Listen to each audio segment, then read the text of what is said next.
All right, number 14, the area of this pentagon will be 5 of the red triangles, where each triangle is 1/2 times the base times the height, where the base is the distance, which they told us is 10.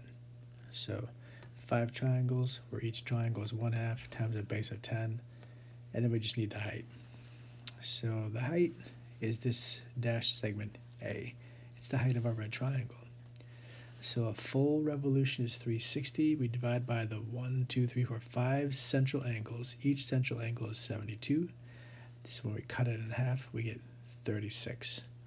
In our green right triangle then, to find this height that we need, which needs to go right there, we can do tangent of 54 is the opposite side divided by the adjacent side. And therefore, 5 times tangent of 54 degrees is A. That's our height. That's all we needed, and now we're done. So remember, there's no distributing. You just multiply from left to right, or really any order. So 5 times 10 is 50. 50 times a half is 25, and 25 times 5 is 125.